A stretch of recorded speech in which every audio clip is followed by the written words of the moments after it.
প্রিয় বন্ধুরা, ইরান ইসরায়েলের যুদ্ধে একটি ভয়ঙ্কর তথ্য উন্মোচিত হয়েছে। এই যুদ্ধ দাজ্জালের আগমনের প্রস্তুতি, এমন একটি চাঞ্চল্যকর দাবি করা হয়েছে। একটু থামুন। আজ আপনি যা জানতে যাচ্ছেন সেটা যদি সত্যি হয়, তাহলে আরবের পুরো যুদ্ধ, ইরান ইসরায়েলের সংঘাত, সব কিছুকে আপনি নতুন চোখে দেখতে শুরু করবেন। কারণ অনেকেই বলছে এটা শুধু রাজনৈতিক দ্বন্দ্ব, ক্ষমতার লড়াই বা দুই দেশের ইগোর যুদ্ধ। কিন্তু যদি আমরা আপনাকে প্রমাণ দিয়ে দেখাই এই যুদ্ধের পেছনে আছে বহু বছর ধরে তৈরি করা একটা গোপন রোডম্যাপ, একটা পরিকল্পনা, যেখানে একের পর এক দেশ ভেঙে পড়বে, সীমান্ত বদলে যাবে এবং শেষ পর্যন্ত তৈরি হবে এমন একটি শক্তি যেভাবে বহু বছর আগে ভবিষ্যৎবাণী করা হয়েছিল। আরও ভয়ঙ্কর বিষয় হল, এই পুরো ঘটনার শেষ অধ্যায়ে জড়িয়ে আছে গ্রেটার ইসরায়েল, দাজ্জাল এবং ইমাম মাহাদির আগমনের সাথে। আজকের ভিডিওতে আমরা ধাপে ধাপে দেখাবো ইরান কেন টার্গেট নাম্বার 1, গ্রেটার ইসরায়েলের পরিকল্পনা আসলে কি, এবং কেন অনেক ইসলামিক আলামত আজকের বাস্তবতার সাথে অদ্ভুতভাবে মিলে যাচ্ছে। এবার আসুন সবচেয়ে শকিং পয়েন্টে। আপনি জানেন ইরানের উপর হামলার অজুহাত কি ছিল? আমেরিকা আর ইসরায়েল বলেছে ইরান নিউক্লিয়ার ওয়েপন বানাচ্ছে, ইরান ইহুদিদের মারছে। কিন্তু এখানে একটা কথা আছে যেটা মেইনস্ট্রিম মিডিয়া কেউ হাইলাইট করেনি। হামলার ঠিক কিছুদিন আগে ইরানের অ্যাডমিনিস্ট্রেশন ওপেনলি ঘোষণা দিয়েছিল, আমরা কোনো নিউক্লিয়ার ওয়েপন ডেভেলপ করব না। তারা এগ্রিমেন্ট সাইন করতে রাজি হয়ে গিয়েছিল, নেগোসিয়েশন হয়েছে, মিটিং ফিক্সড হয়েছে, সবাই জড়ো হয়েছে। আর ঠিক সেই মুহূর্তে যখন তারা মিটিং রয়েছে, ইসরায়েল আর আমেরিকা হামলা চালিয়েছে। মানে কি দাঁড়ালো? ইরান তো রাজি হয়ে গিয়েছিল, তাহলে নিউক্লিয়ার ওয়েপনের অজুহাত তো মিথ্যা। আসল উদ্দেশ্য অন্য কিছু। এই অন্য কিছু বুঝতে হলে আপনাকে একটি ম্যাপ দেখতে হবে। গ্রেটার ইসরায়েল, এটা একটা কনসেপ্ট যেখানে ইসরায়েল শুধু তার বর্তমান সীমানায় থাকবে না, বরং চারপাশের দেশগুলোর বড় বড় অংশ দখল করবে, নীল নদ থেকে ইউফ্রেটিস পর্যন্ত। এটাই তাদের প্রমিসড ল্যান্ড, তাদের ধর্মগ্রন্থে যে জমিনের ওয়াদা করা হয়েছে। এখন প্রশ্ন হল, মিডিল ইস্টের আরব দেশগুলো কিভাবে নেতানিয়াহুর আন্ডারে আসবে? দুটো পদ্ধতি।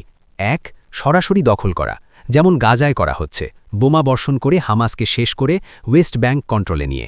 2, পাপেট রেজিম বসানো, এমন নেতা বসানো যে জায়নিস্ট রেজিম যা বলবে চুপচাপ মেনে নেবে।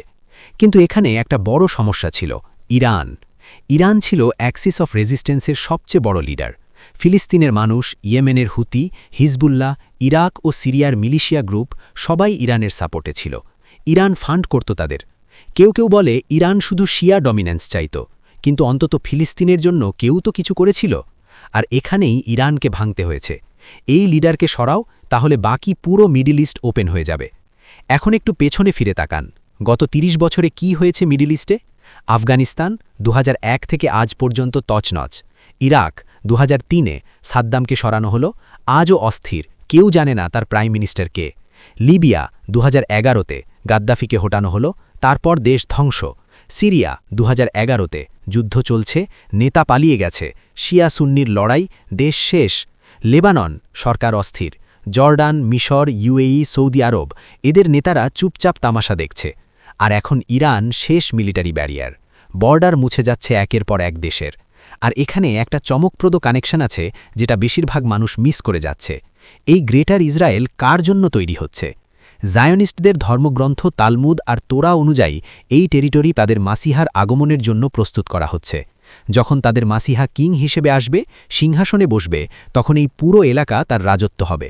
খ্রিস্টান আর মুসলিমরা এই মাসিহাকে বলে অ্যান্টিক্রাইস্ট আর দ্য জোয়াল। আর এ কারণেই তারা মসজিদুল আকসার জায়গায় 3rd টেম্পল বানাতে চায়। এটা কোনো গুজব না, রেড হাইপারের বিডিং চলছে, যেগুলোকে জবাই করা হবে টেম্পলের জন্য। মক সেশন হচ্ছে, প্রিস্টদের ট্রেনিং দেয়া হচ্ছে, টেম্পলের ব্লুপ্রিন্ট রিলিজ হয়ে গেছে, মডেল তৈরি করে ডিসপ্লে করা হচ্ছে ওপেনলি। কিছু বছর আগে যখন আমরা এসব বলতাম, মানুষ হাসত, বাজে বাজে কমেন্ট করত। আজ সব দৃশ্যমান হচ্ছে চোখের সামনে। এবার আসি সবচেয়ে ভয়ঙ্কর পয়েন্টে। সাহি মুসলিমের 2949 নম্বর হাদিসে বলা হয়েছে, দাজ্জাল বেরোবে এবং তার অনুসারী হবে ইস্ফাহানের 70,000 ইহুদি, যারা পার্সিয়ান শাল পরে থাকবে। ইস্ফাহান ইরানেরই একটি শহর, পার্সিয়ান শাল ইরানেরই। মানে হাদিস নিজেই বলছে একটা সময় আসবে যখন ইরান এদের হাতেই থাকবে। রাস্তা তৈরি হচ্ছে এখন থেকেই। এখন প্রশ্ন নেক্সট কি? ইরানের পর কে?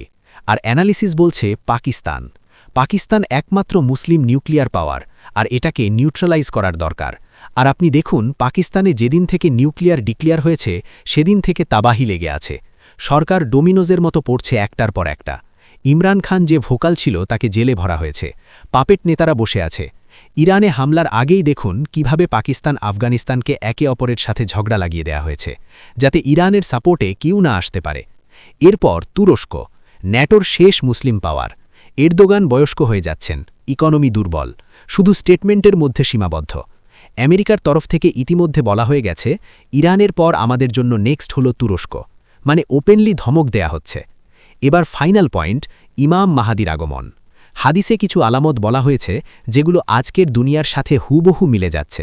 মুসলমানরা নিজেদের মধ্যে লড়বে, আজ তাই হচ্ছে। অমুসলিম জাতিগুলো মুসলমানদের ওপর এমনভাবে ঝাঁপিয়ে পড়বে যেমন একটা দস্তরখানায় খাবারের ওপর সবাই ঝাঁপিয়ে পড়ে। আজ সেটাই হচ্ছে। মুসলমানদের সংখ্যা হবে সমুদ্রের ফেনার মতো অনেক, কিন্তু শক্তিহীন। আজ দেখুন তেলের টাকা আছে, অস্ত্র আছে, কিন্তু নেতৃত্ব ভীরু। খালি পায়ে যারা মরুভূমিতে ছাগল চড়াত তারা বড় বড় বিল্ডিং বানানোর প্রতিযোগিতায় নামবে। দুবাই আর সৌদি আরবের দিকে তাকান। সময় দ্রুত চলে যাবে, আজ আপনি নিজেই অনুভব করছেন। 6 মাস শুরু হয়েছে, 3 মাস কোথায় গেল বুঝতেই পারছি না। ফুরাক নদী শুকিয়ে যাবে এবং সেখান থেকে সোনা বেরোবে। এই হাদিসের পূর্ণতাও মানুষ অপেক্ষা করছে। তো পুরো রোডম্যাপটা কি দাঁড়ালো? ইরানের পতন, তারপর গ্রেটার ইসরায়েলের গঠন দ্রুত হবে, তারপর মসজিদুল আকসায় কিছু একটা ঘটানো হবে এবং থার্ড টেম্পল তৈরি হবে, তারপর দাজ্জালের আগমনের প্রস্তুতি চূড়ান্ত হবে। এর আগে যখন চারিদিকে জুলুম আর তাবাহি চরমে পৌঁছে যাবে তখন ইমাম মাহাদির আবির্ভাব হবে খোরাসান এলাকা থেকে। তিনি মুসলমানদের ঐক্যবদ্ধ করবেন, যুদ্ধে লড়বেন, তারপর দাজ্জালের আবির্ভাব হবে এবং সবশেষে হজরত ঈসা আলাইহিসসালাম আসবেন। এটা রাতারাতি হবে না, সময় লাগবে, কিন্তু স্টেপ বাই স্টেপ প্রতিটা পথ তৈরি হচ্ছে আপনার চোখের সামনে। তো এখন আপনি নিজেই বলুন, এটা কি এখনও শুধু পলিটিক্যাল রাইভাল, নাকি এটা একটা ধর্মীয় যুদ্ধ, একটা পরিকল্পিত রোডম্যাপ যেটা জায়নিস্ট ইসরায়েল ইচ্ছাকৃতভাবে বাস্তবায়ন করছে? নেক্সটে কি হতে পারে? আপনার মতামত কি? নিচে অবশ্যই কমেন্টে জানান।